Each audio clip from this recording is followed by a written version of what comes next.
My God, why have you forsaken me? A Made for Glory focus today on the fourth of Jesus' 7 last words from the cross.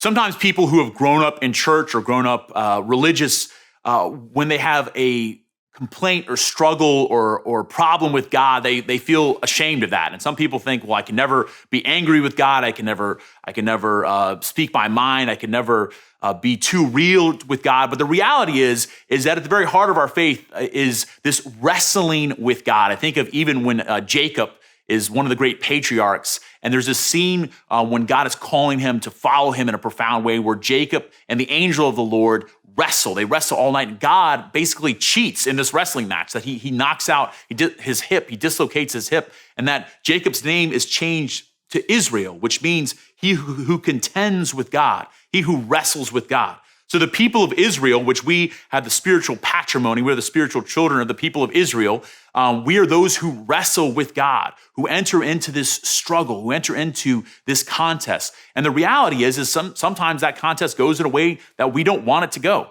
When we experience deep and profound suffering, and maybe you're going through that suffering right now. So as we're looking at Jesus on the cross, he speaks these words, my God, why have you forsaken me?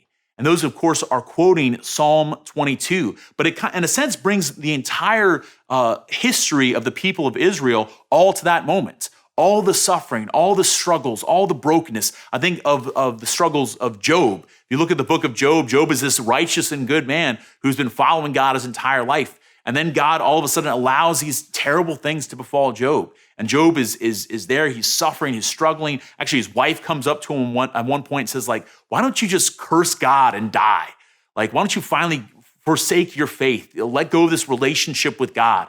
And then Job remains silent until finally he speaks to the Lord. He's like, Lord, when will you answer me? When are you going to respond to all this suffering that I'm going through? And God does respond to him. And it's actually kind of terrifying. God says to him, I'm going to respond to you. Now you need to, he says, gird up your loins. Like basically, put your big boy pants on because God is going to speak to you. God is going to respond. And God's response is not like something that's cute and concise, like, oh, this bad thing happened, Job, so that this other good thing might happen. God actually says, like, Job, where were you when I formed the stars?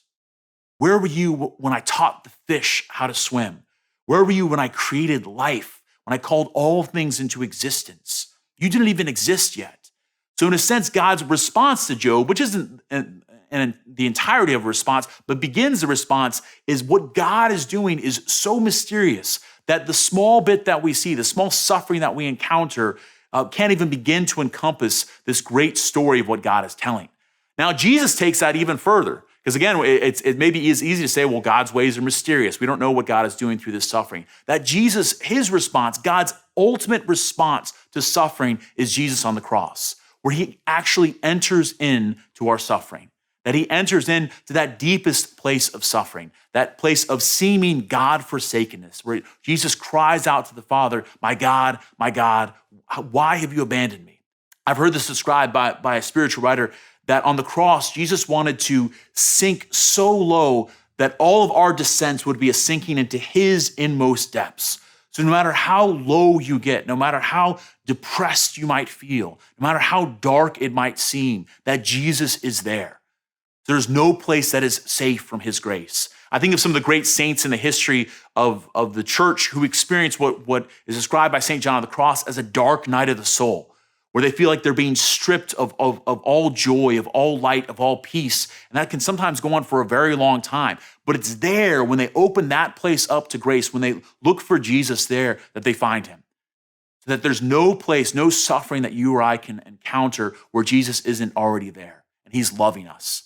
That's not a simple solution to suffering. It's not a simple solution to doubts and darkness, but it is a recognition that no matter how dark it gets, no matter what doubts you might feel, that God's not scared of those, that God actually wants to and desires to love us there, that Jesus sets up his throne. He reigns from that place of darkness, from that place of seeming God-forsakenness, so that the heart and love of God is made manifest even there. So today, as we look upon the cross, maybe even as you're calling out from that place of darkness, that place of desolation, that place of God forsakenness, that you call out those words of Psalm 22, my God, why have you abandoned me? That you can experience that God is loving you and walking with you in that place.